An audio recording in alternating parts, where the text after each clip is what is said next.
If you want this podcast free of ads, follow us now on patreon.com/David McWilliams. To understand the economy, you have to understand human nature.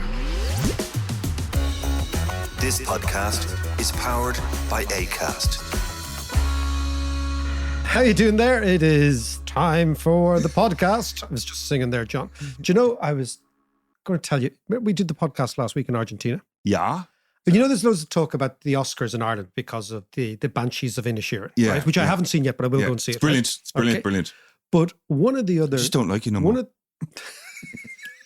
Imagine you and I fell out with each other. Just don't like you no more, mate. And I'm like, why did you like me? You always liked me.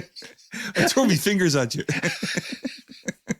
But another movie that I saw was Argentina 1985, is this extraordinary movie about the trial of the military junta who killed and disappeared people in Argentina. Right. Was this, a doco or a drama? So it's a movie. It's a movie. It's, Right, and it's Oscar nominated for the best foreign movie. Oh, okay. Right.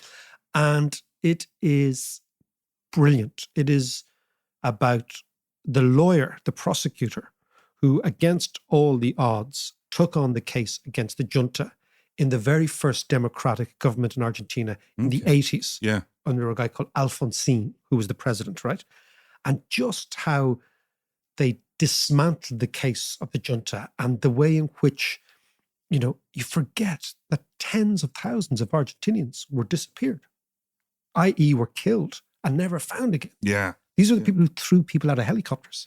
And, you know, there's a very interesting thing about Johan Cruyff not The footballer. playing in the So Johan Cruyff was the best footballer in the world. Yeah, right? I remember him. Even I remember him. You're right. Okay. He didn't play in the 1978 World Cup. Right. Didn't Why? play because he was against what was happening in Argentina. And he didn't turn up. So the best player in the world didn't turn up the World Cup. Now, there's lots of various theories as why he didn't. But I think the overwhelming one is that if you read the history of Argentina, there was an interrogation center beside two of the main stadiums in Buenos Aires. And apparently, allegedly, they used to torture the kids because they were only 16, 17, 18 Yeah. during the games. So What? they wouldn't hear them. Really? Yeah, no, it's extraordinary. So well worth a watch, okay? Jeez, do you Argentina know what? I actually remember that, being glued to the telly and watching football and kind of really enjoying Yes. the World Cup. Yeah. It's and it horrifying seems- to think yeah, that was going on that's at the same exactly what was time. going on. That's exactly what was going on. That you had a military coup in 1975 in Yeah. Argentina. It trumped up charges that there was a civil war when there wasn't. There was a fear of Marxism coming from the Che Guevara thing, all that sort of Yeah. idea.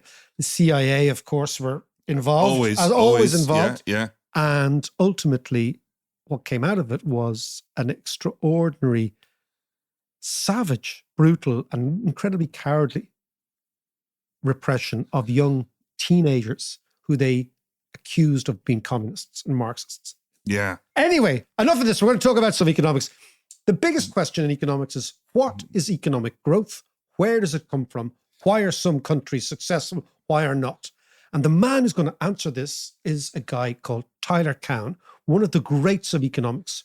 If you're interested in economics, there's a wonderful blog that Tyler writes, an extraordinary output every week, extraordinary in range, all over the place, right? But tying it all back to economics, called The Marginal Revolution. It's Tyler's blog, absolutely outstanding. He's on the line. He's in Washington. Let's go and talk to Tyler Cowen about the big questions. Let's go to Washington. Tyler, how are you? Great to see you. I am fine. Thank you, David. Now, Tyler, I'm going to go straight to it. Economic growth, the elixir of economics in a way. I want to ask you, why is it important and where does it come from? Overall, human lives, on average, are much better in wealthier societies. It's not just that people have more money in their pocket, but the wealthier societies are more likely to be free, more likely to be democratic, more likely to protect women's rights.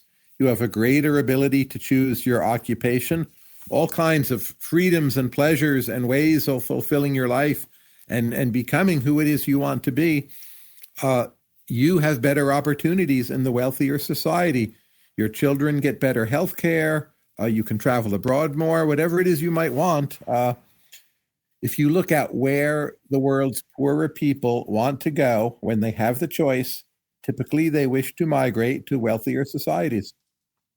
And so let's just look at it. So because economists sometimes, I think, betray sometimes our own limitations about economic growth because we look at it as a number, as GDP or something. But what you've always done is you've got into the much more general thing that basically the relationship between freedom, democracy, and capitalism, the relationship between diversity and innovation and economic growth. Let's explore all those issues.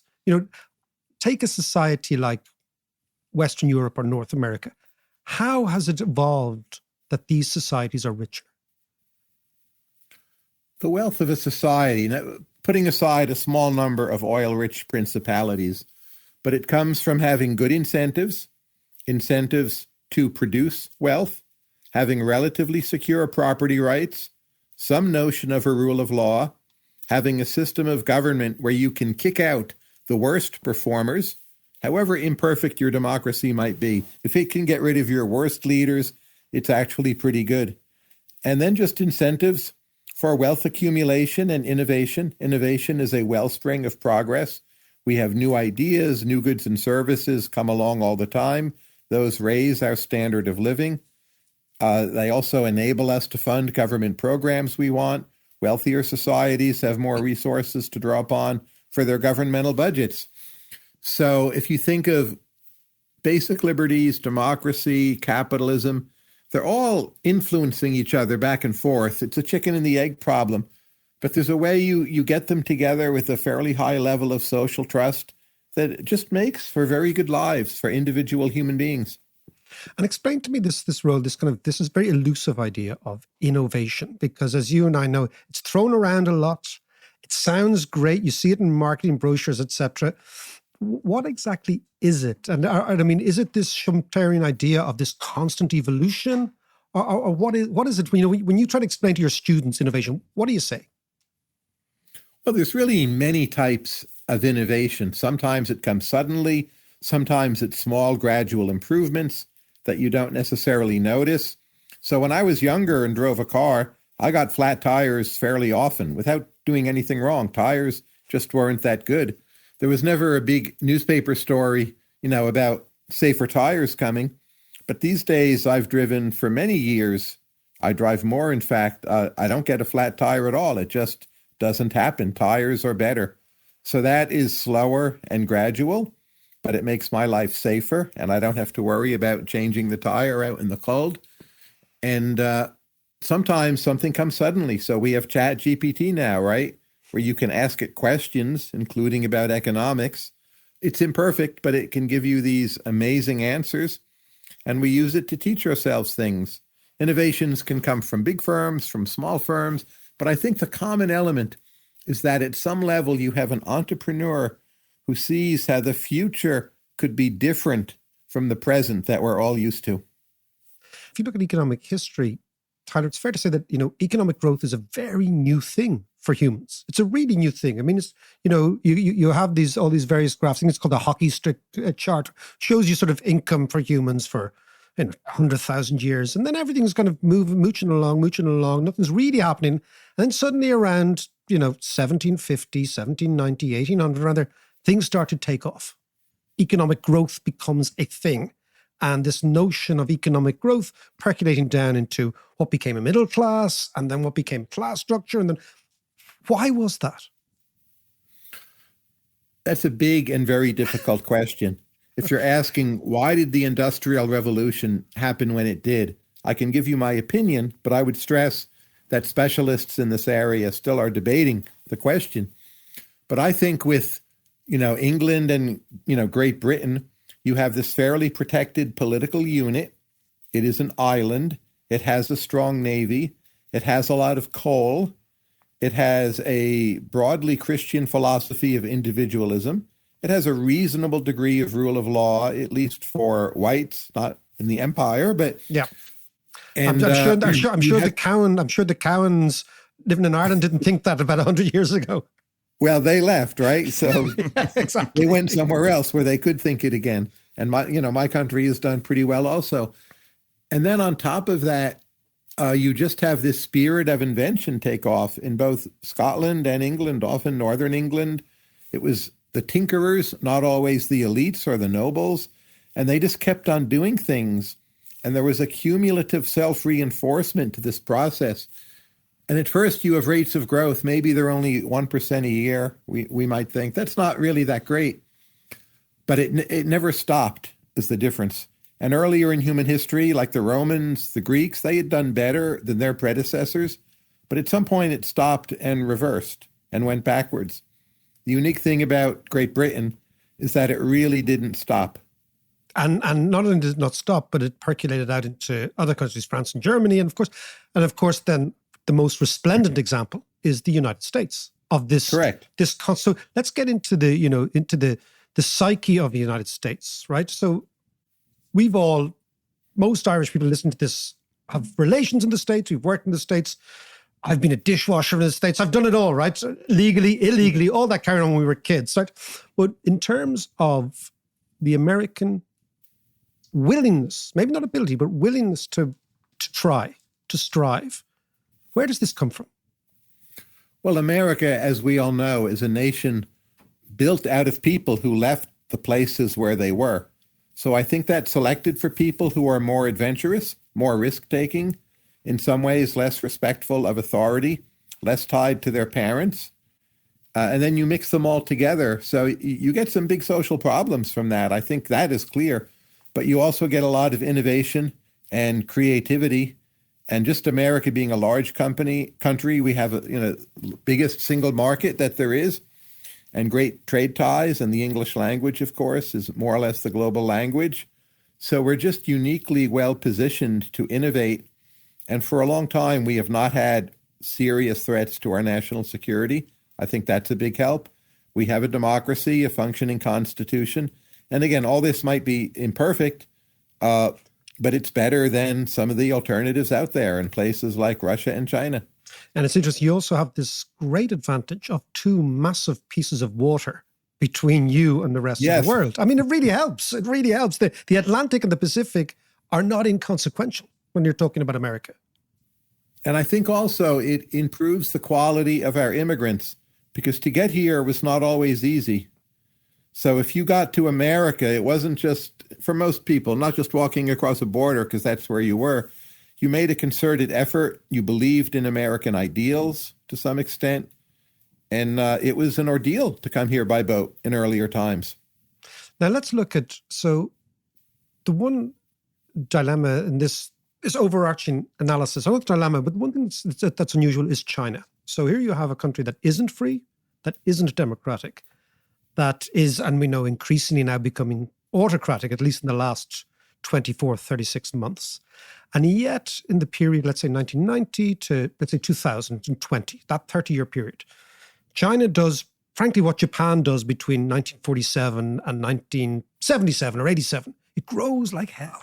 And it's innovative. And it's, how do we square that with our idea that capitalism, innovation comes from creativity, which comes from freedom, which comes from striving, this ability to have a go? Well, the wealthiest Chinese outposts are the capitalist ones. That would be Singapore, Taiwan, and Hong Kong, especially before it was taken over. If you look at communist China, it still has a great commercial spirit, but those are the poorest Chinese people in the world. Compare them to the Chinese, say, in Canada, or for that matter, Ireland. It's not even close. China right now is about at the level of Mexico. It's much better than where they were, with like $200 a head per capita income. But compared to much of the rest of the world, including other Chinese peoples, it's not a big success. And would you say that in fact, what is actually holding it back, if we can talk about holding back in terms of China, given what it's done in the last 30 years, is this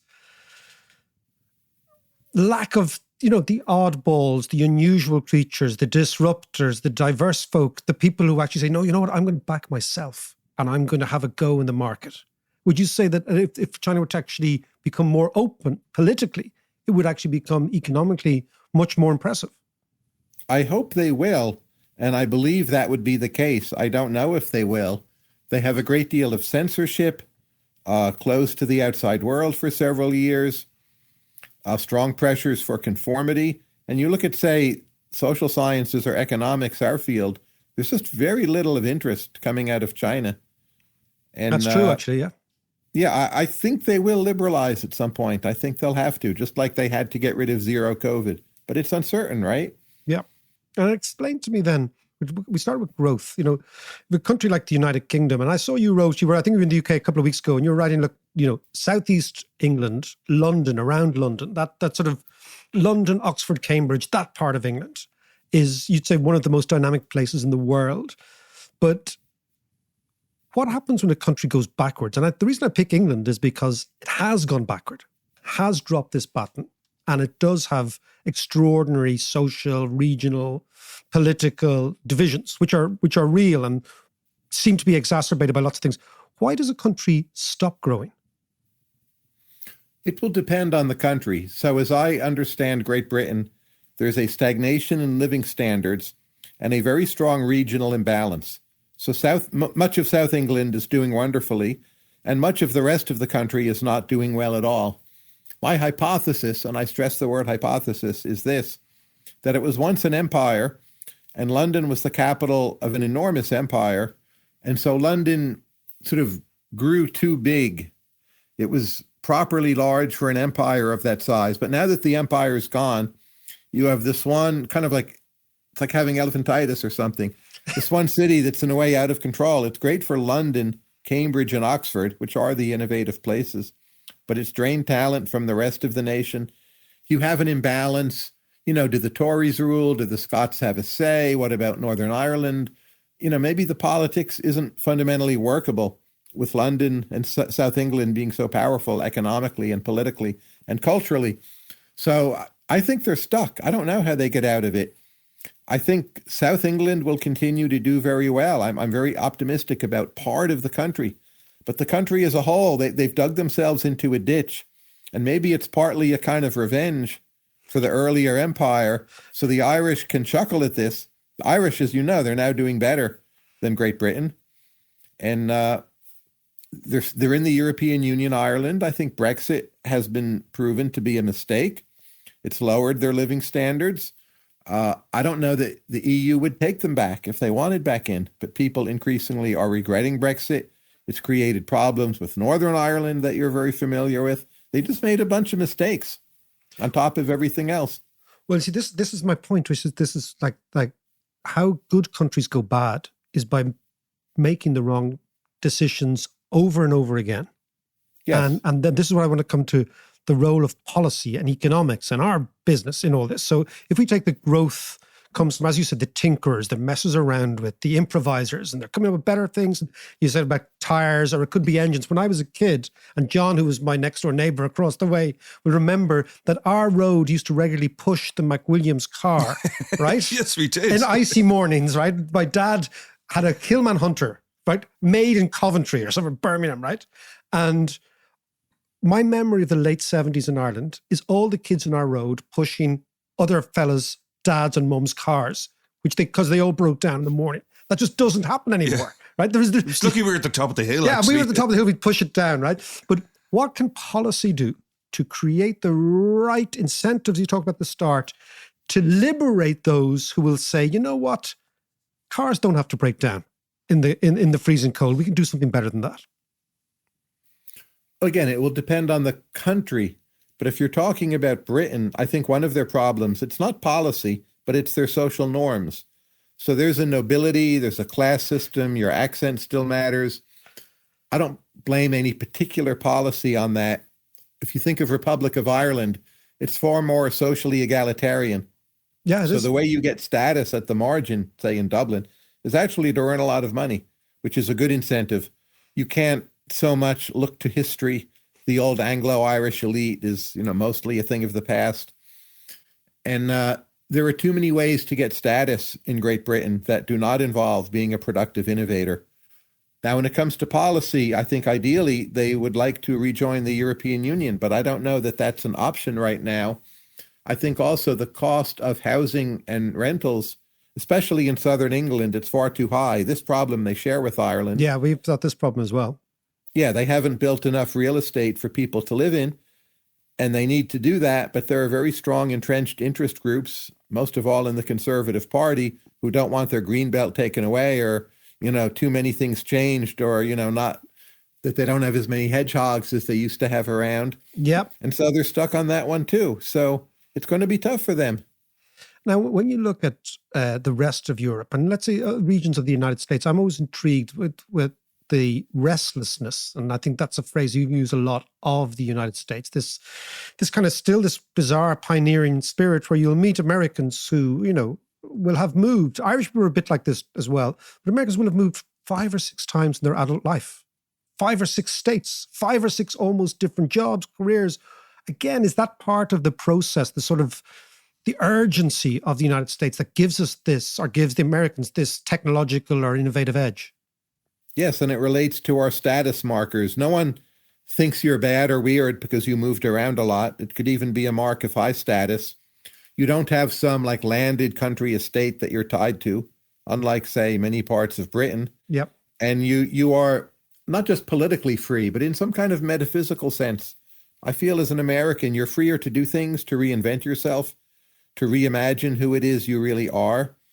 And that has its excesses as well. But if you look, say, at hippie culture in San Francisco and how it turns into tech culture and a lot of commercial innovation, that's a remarkable story.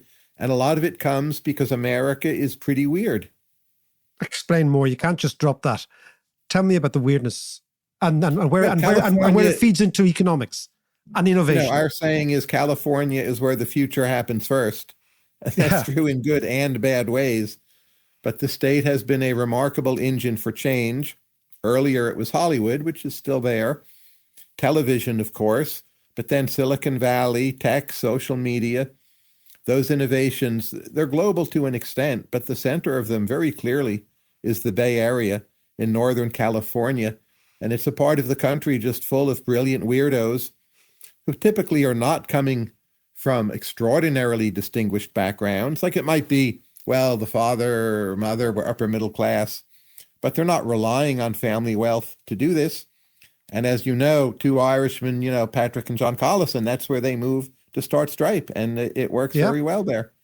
So I view the Bay Area, which to me culturally feels very foreign, I have to add, but it's one of America's greatest creations, and it's a weird place, and it has huge problems. I'm sure you see it on your evening news with homeless and people stealing things.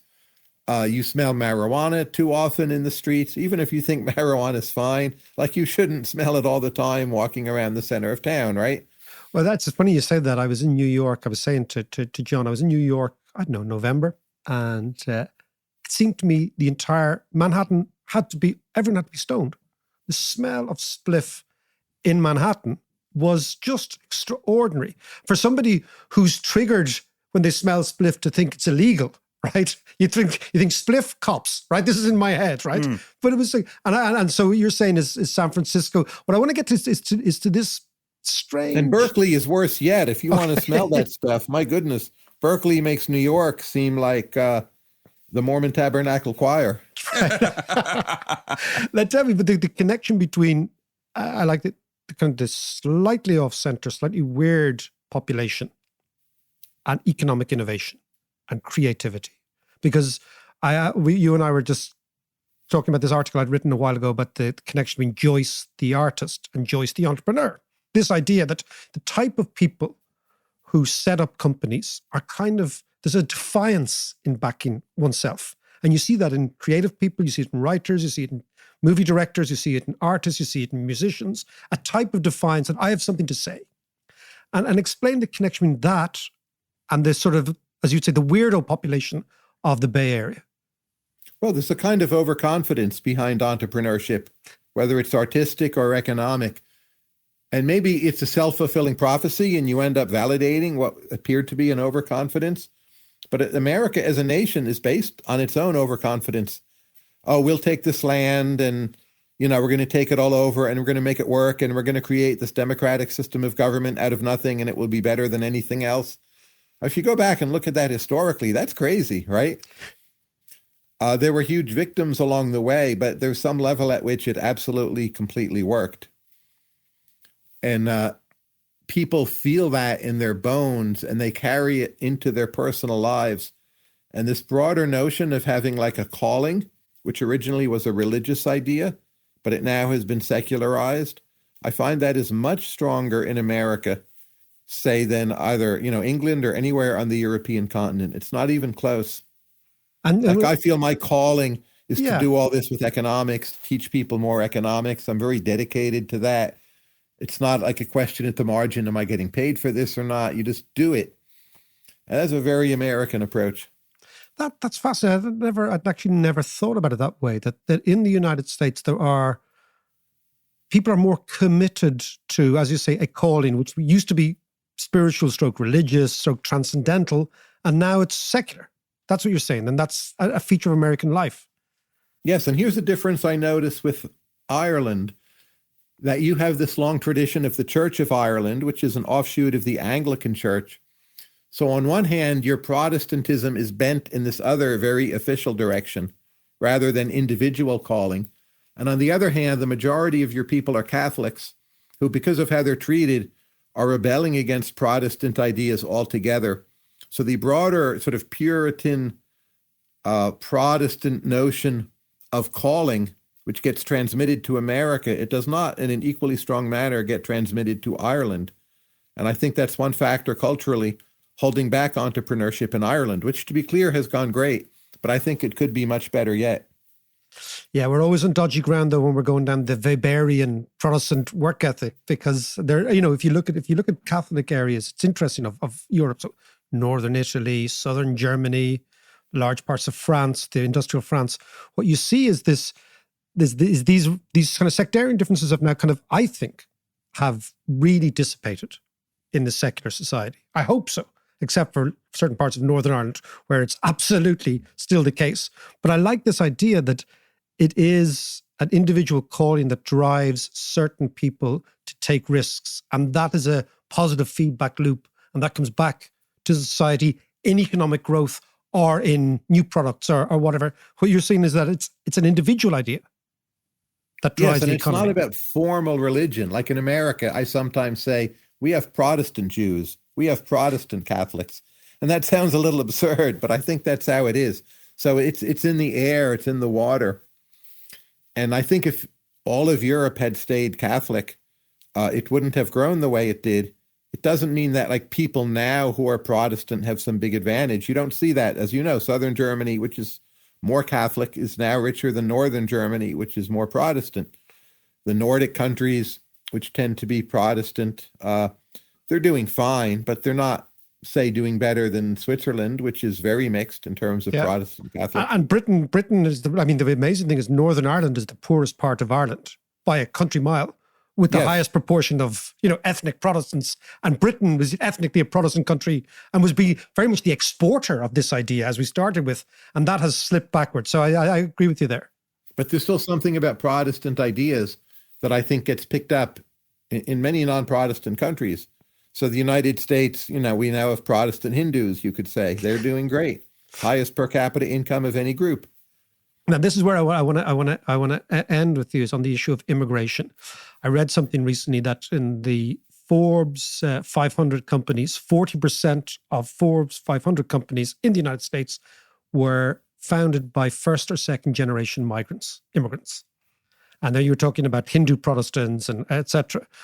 What is it about migration that adds significantly to economic growth and to welfare in countries? Well, if you are a large market like the United States with a relative degree of freedom, you will attract the commercially ambitious.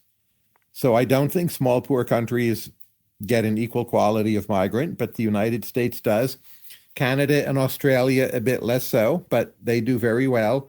Ireland is starting to do very well, and I think that will be a very important trend for the Irish future, like the Ukrainians who are coming to Ireland. Many will go back, but I would predict some will stay. And the ones who stay will want to do something commercially in Ireland. So for my own country, I have said this many times, I would prefer that we triple the rate at which we allow migrants to enter this country, roughly triple it. which would be a big increase, but I think we could manage that. And on net, they're a huge gain to America. And, India and China have more people than we do. We have more liberty and more wealth, but we don't want to just be dwarfed by size. We need to, pull our weight a bit more and, go back to what our national destiny really has been, which is a nation of immigrants. And just finally on American politics, right? We look at from the outside, you've heard this from many foreigners, you've heard it from your own, but people not really understanding America anymore. The America that I went to visit and went to work in the late 80s, totally different creature to the America now, clearly. To what extent do you then come back to, is politics, the presidency, the tone of the country important for what we're talking about, which is the diversity, the vibrancy, and the energy of the place? Well, on one hand, it's obviously important, but I would say relative to what I hear other people say, I don't think it's as important as what one hears. So what I typically hear from people is, like Donald Trump, something, something, something, and now everything's changed. And I don't agree with that. I think Trump was a bad president. I never supported him. Very glad when he lost to Biden. But at the end of the day, I interview talented young people all the time from all over the world. And the place they want to come is the United States. And they're not that concerned with Donald Trump. They're not asking me, is he going to run again? Is he going to win again? They still see this as the land of opportunity. And in that sense, I don't think it's changed so much. But culturally, it has changed. It has many, many, many more immigrants. All sorts of issues, such as, say, gay rights are very different than the 1980s. Which are nice cities has changed a great deal. But to me, it still feels like the same America at its heart. And just before we go, you always write about culture, art, literature. To what extent, when I was younger, America was so dominant in the fields of soft power, Hollywood, rock and roll, literature. Is America still the soft power king? I might reword it a bit differently. We've had two recent major trends that have boosted American soft power. One is English is truly entrenched as a global language in a way it had not been. And the other is the internet, which is by and large an American creation with an awful lot of American content. And Americans are somehow really good at the internet. I think at the same time, just other nations have done much more with their writers, musicians, all over Ireland, in particular, but you can go almost anywhere. Bollywood has grown, South Korean cinema. So we're doing better and everyone else is doing better too. I think our soft power is remarkably strong still because of the internet and English, and it's much less about Hollywood. But the rest of the world is more influential as well. Tyler, we will leave it there. Tyler Cowan again. Lovely to chat to you. The open invitation, as you know, is for Kilkenny, first weekend in November, if you fancy it. And hopefully we'll talk to you again. I will see you there at some point. Take care. Ooh, Mac, we need to discuss a few issues there, all right? Well, absolutely. This will be the Linfield Rangers axis, where their prods are better with money than our crowd. Well, let's have a talk about that after this.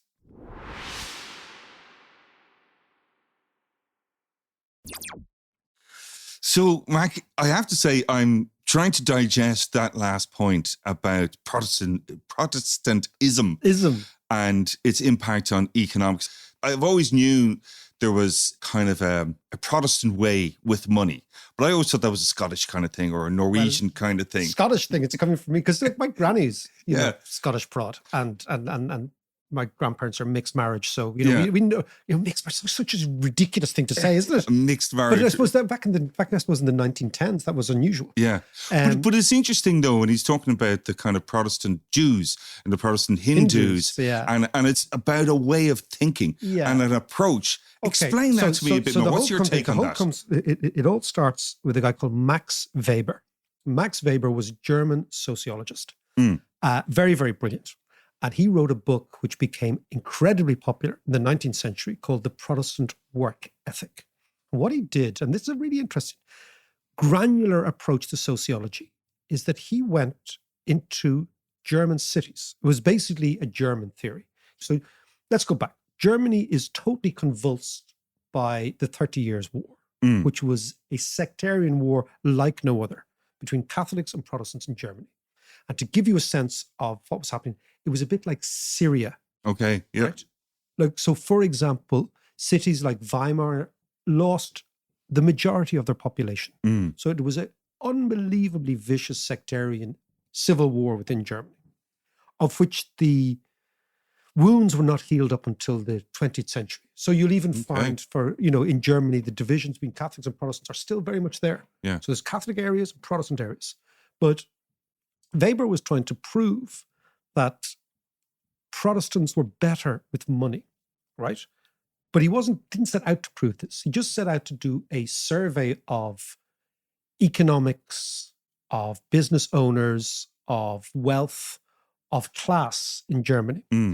And what he did was he went through in German cities an amazingly detailed survey of the professions, the workplaces, the jobs, the occupations of various people.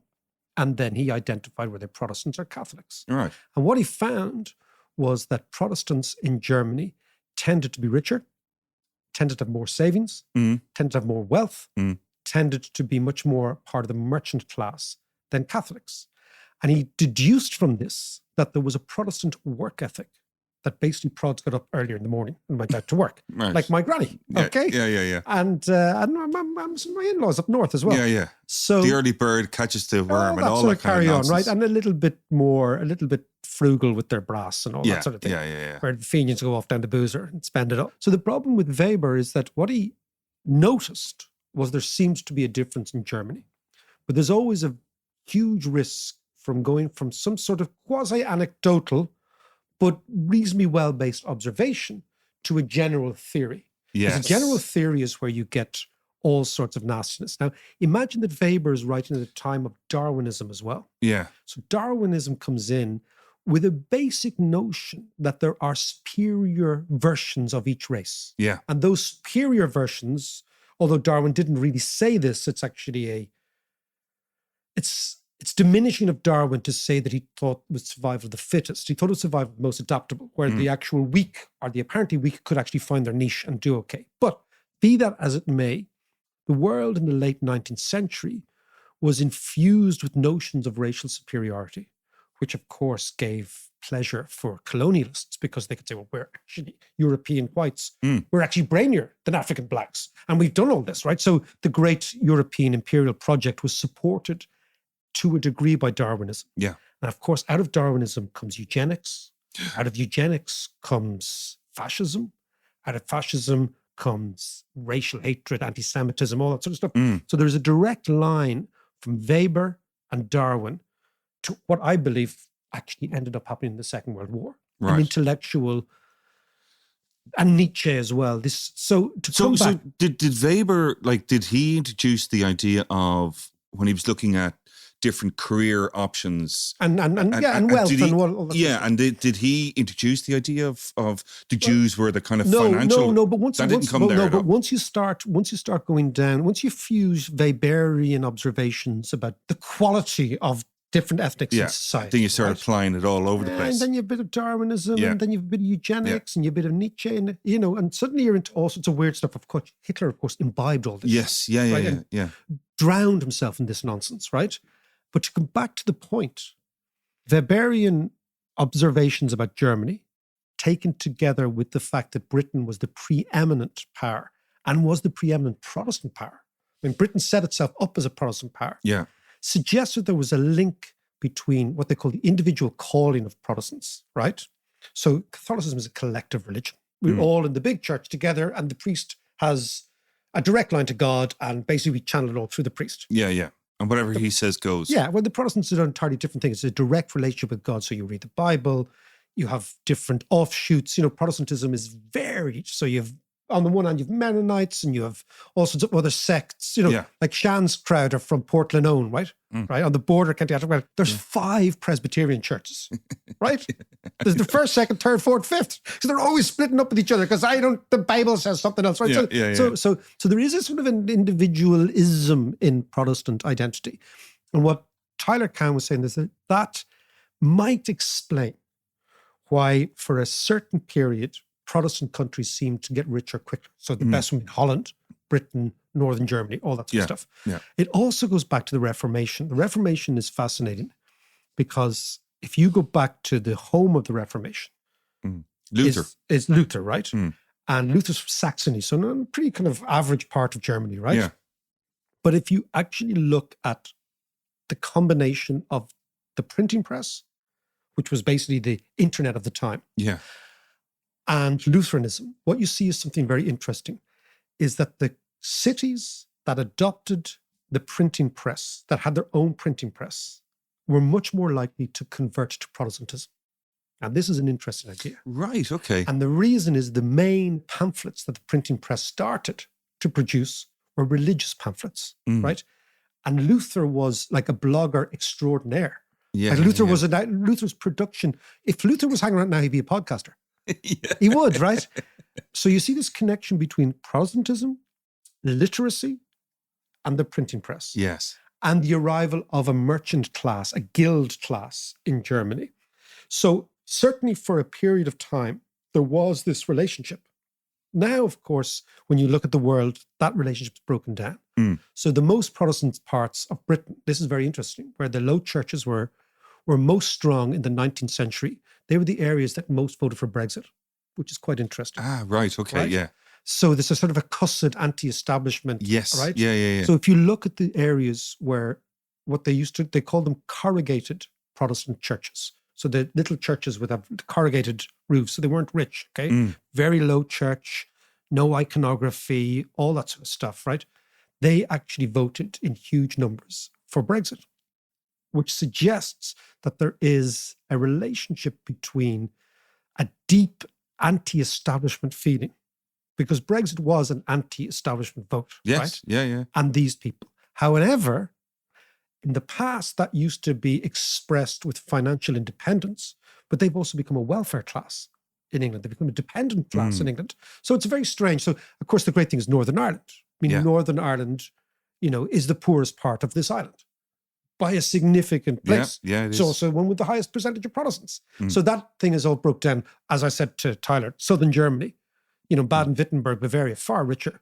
And of course, Western Germany, Rhineland-Pfalz, all this is around Cologne, much richer than other parts of Germany. You also notice something fascinating. And they're Catholics. They're Catholics. So the Catholics are in Bavaria, in Baden-Württemberg, Rhineland-Pfalz, and then all of Prussia is Protestant, right? But if you look now at Germany, because Germany is very interesting, because Germany, you still choose to pay taxes to the Catholic Church. So Germany finances the Catholic Church. The actual liquidity of the Catholic Church comes from Germans. Germans pay a proportion of their tax to the church. They still do. In indulgences. It's like in indulgences, yeah. Ulrich Zwingli was your man, right? But if you look at that, and actual fact, the liquidity of, so if you think the Catholic Church is incredibly rich because it's got loads of assets, Yeah. but it hasn't very much cash. Cash comes from Germany.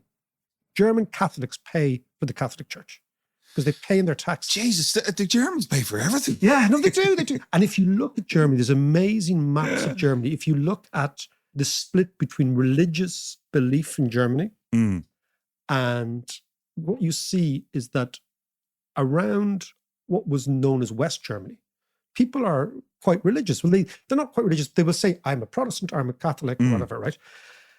East Germany, it's all atheists. And they say they're all atheists, right? But if you actually look at who voted, this is the interesting thing, for Hitler, for example, they're much more likely to be Protestants in the end, even though Hitler was a Catholic.